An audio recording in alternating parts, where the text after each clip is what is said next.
Selanjutnya,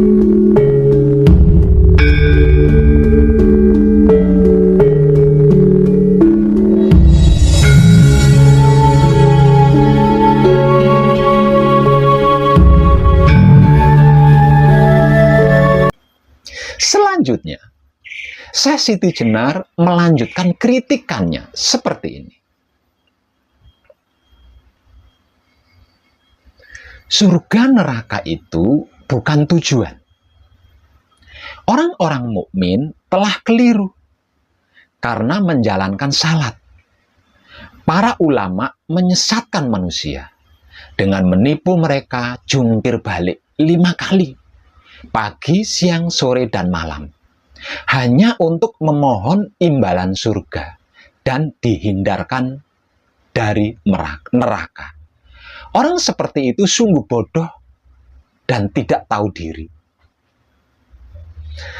Kalau orang menyadari bahwa salat itu dilakukan karena merupakan kebutuhan diri manusia itu sendiri untuk menyembah Tuhannya, manusia ternyata tidak menyadari keserakahannya, sehingga meminta imbalan surga dan dihindarkan dari neraka.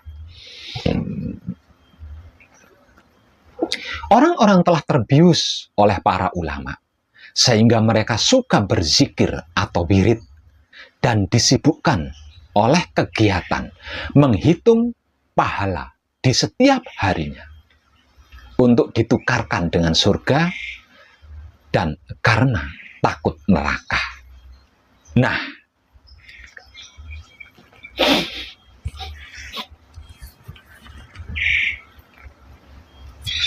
Nah, bagian kritik inilah yang kemudian bagi para santri atau murid yang tersadarkan dari kekeliruannya berpindah guru kepada Syekh Siti Jenar. Sedangkan yang tersinggung dan merasa terhina, sakit hati, kemudian melaporkannya kepada guru mereka masing-masing, yaitu para wali lainnya. Sedangkan para wali itu sendiri tidak mencermati terlebih dahulu aduan dari para santrinya tersebut. Langsung ditanggapi begitu saja. Dan langsung mengambil keputusan tegas bahwa Syekh Siti Jenar telah sesat dan menyesatkan orang lain. Kemudian terjadilah perselisihan antar sesama wali yang sejarahnya diabadikan hingga saat ini, namun tidak sesuai dengan kejadian yang sesungguhnya. Itulah kejamnya politik agama. Jauh lebih kejam daripada politik negara. Kritik dan Syekh Siti Jenar terhadap para santri atau murid-murid wali lainnya, ini kalau dibahasakan lainnya seperti ini arti, maksud, dan tujuannya. Kita itu belum bersungguh-sungguh dalam beriman dan mengerjakan ibadah kepada Allah. Kita belum benar-benar merindukan Allah, belum lurus menuju Allah, belum ilaihi rojiun. Itu arti, maksud, dan tujuan daripada kritik Syekh Siti Jenar. Kita masih berhenti di suatu tempat untuk melakukan transaksi bisnis atau berdagang. Ibadah apapun yang kita lakukan selalu dihitung-hitung sudah berapa banyak jumlahnya. Sudah berapa kali putaran? Sudah berapa kali putaran nih tasbih gua? Kalau 10 kali putaran berarti gue sudah memuja dan memuji asma Allah 1000 kali. Alhamdulillah, sudah layak dijual untuk ditukarkan dengan keselamatan atau rezeki.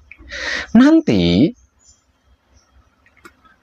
Kalau putaran tasbihnya sudah semiliar kali, penukarannya sudah bukan keselamatan dan rezeki lagi tuh.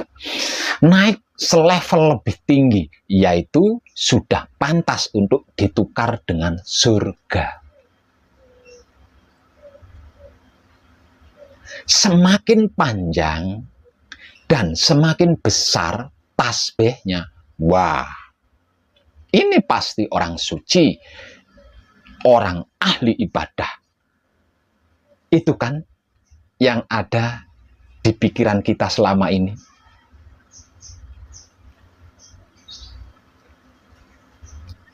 Tiap kali melakukan ibadah selalu dihitung dan dijadikan tabungan.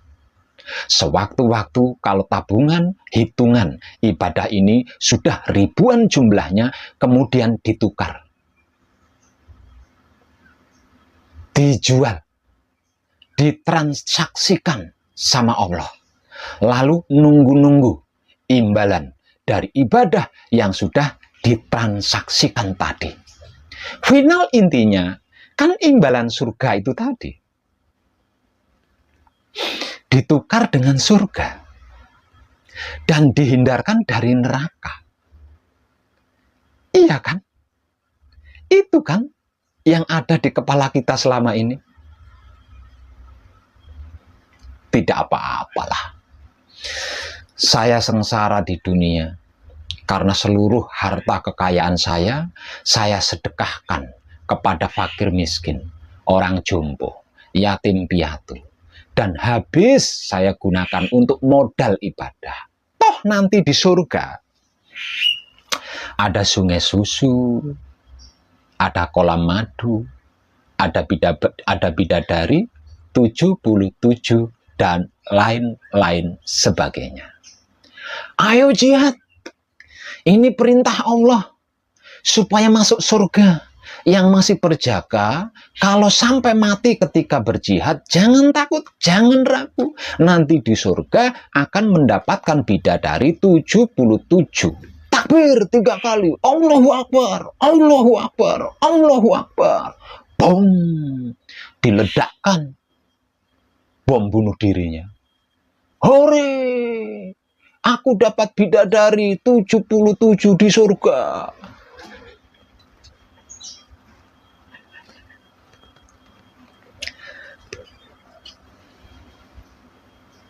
Kalau yang perempuan dapat 77 bidadara. Gempor-gempor tuh cewek. Ngelayani 77 lelaki.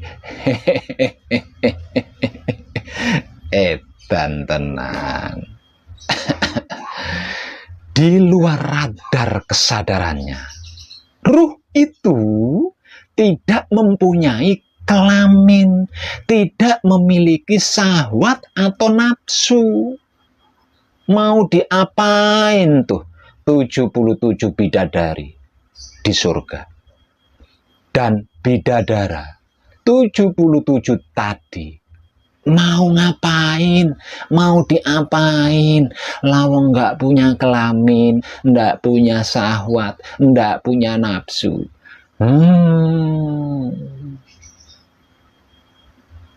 Pikirannya surga melulu. Bidadari, bidadara melulu. Terus Allahnya selalu di luar area zona sinyal. Sehingganya nggak nyambung lagi. Lagi-lagi nggak nyambung. Mungkin pada level-level pertama atau dasar, oke lah, seperti anak-anak kecil yang kalau mau salat diiming-iming, nanti saya kasih hadiah baju baru, uang, jajan, dan lain-lain sebagainya. Kalau tidak salat, nanti tidak saya ajak jalan-jalan, diancam. Nanti tidak diajak jalan-jalan, tidak saya kasih boneka atau mobil-mobilan. Itulah tingkatan atau level tentang surga dan neraka. Lah terus kita yang sudah merasa dewasa, tua, sepuh, pinter, masa iya level atau tingkatan keimanannya masih di level surga dan neraka yang selama ini dijadikan alat untuk mengiming-imingi anak-anak kecil itu tadi?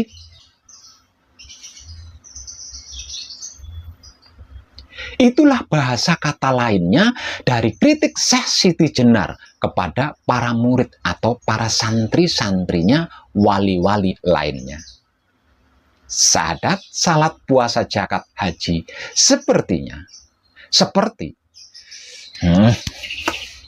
syahadat, salat, puasa, zakat, haji seperti yang dimaksud oleh Syekh Siti Jenar itu tadi, dijadikan untuk mengkritik wong edan bagu, untuk mendebat wong edan bagu, untuk menghalangi kebajikan wong edan bagu.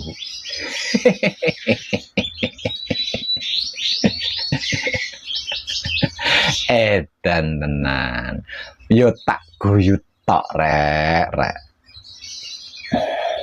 Percayalah, surga neraka itu letaknya pada setiap diri manusia itu sendiri dan adanya di dunia ini, bukan nanti di akhirat atau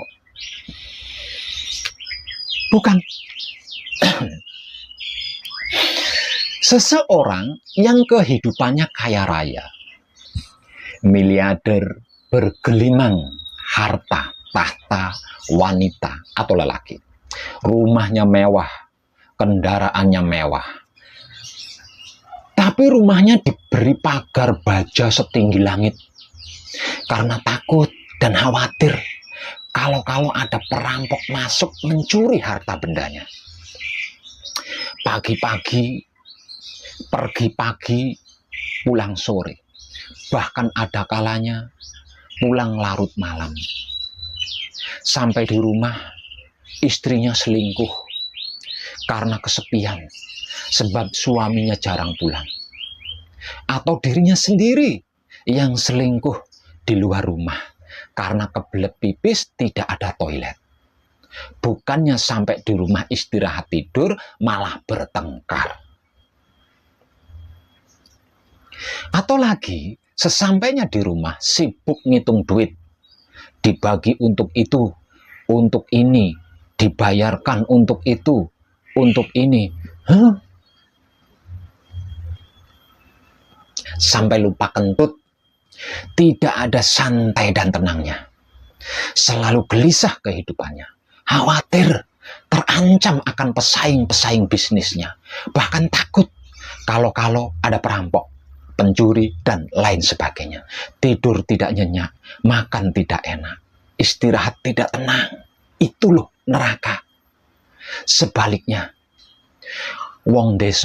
orang desa yang tinggal di lereng pegunungan terpencil, jauh dari keramaian, dengan kehidupan yang sederhana, bercocok tanam di ladang, tenang jiwanya, bahagia kehidupannya, tidak kemerungsung. Kalau siang bekerja setitahnya, sorenya pulang ke rumah, malam harinya bisa berkumpul bersama anak istrinya, bersendaguro, walaupun makan minum seadanya, ngerokok mbako semprul paribasanya, namun bahagia kehidupannya, tenang jiwanya. Itu loh surga.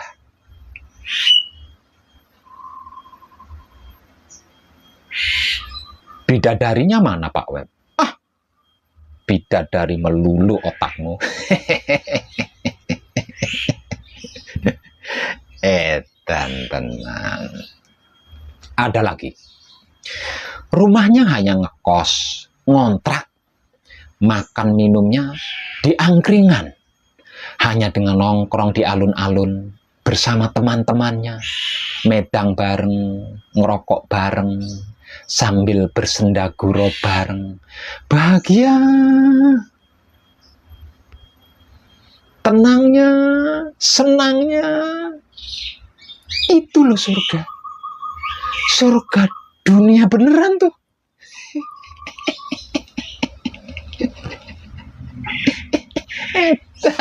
Tenang. Yuk kita berbenah diri dalam beribadah kepada Allah. Jangan lagi hitung-hitungan, jangan lagi bertransaksi jual beli dengan Allah. Allah kurang apa sih? Semuanya sudah diberikan kepada kita loh. Kok masih minta-minta terus? Mengharap imbalan terus, mengharap imbalan itu, mengharap imbalan ini. Memangnya kita sudah pernah ngasih sesuatu kepada Allah?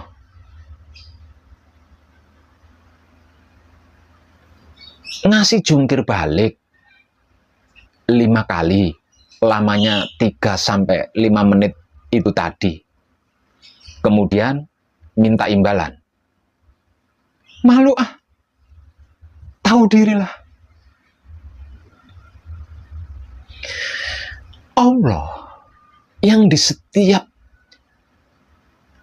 saatnya selalu memberi kepada seluruh yang diciptakannya tanpa terkecuali saja, tidak pernah meminta imbalan apapun dari seluruh ciptaannya. Kita yang belum ngasih apa-apa sama Allah, kok minta imbalan surga bidadari 77.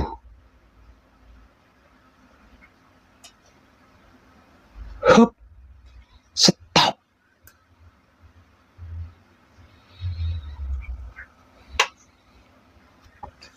Tercerahkan kita semuanya. Salam setuhan, penuh cinta kasih sayang. Dalam lubuk hati saya, Wong Edan Bagu yang paling dalam. Selamat, selamat, selamat. Rahayu, rahayu, rahayu. Damai, damai, damai, tentram. Saya Wong Edan Bagu ngaturaken sugeng rahayu lir ing sambikala amanggih yuwana. Pinayungan mring ingkang maha suci. Basuki Yuwono, Teguh Rahayu, selamat. Berkah selalu untuk semuanya tanpa terkecuali, terutama para sedulur, khususnya para kadang konto dan kanti anom serta sepuh saya yang senantiasa direstui yang dat maha suci hidup. Om Santi, Santi, Santi, Om. Wassalamualaikum warahmatullahi wabarakatuh. Terima kasih, terima kasih, terima kasih, dan salam kebajikan.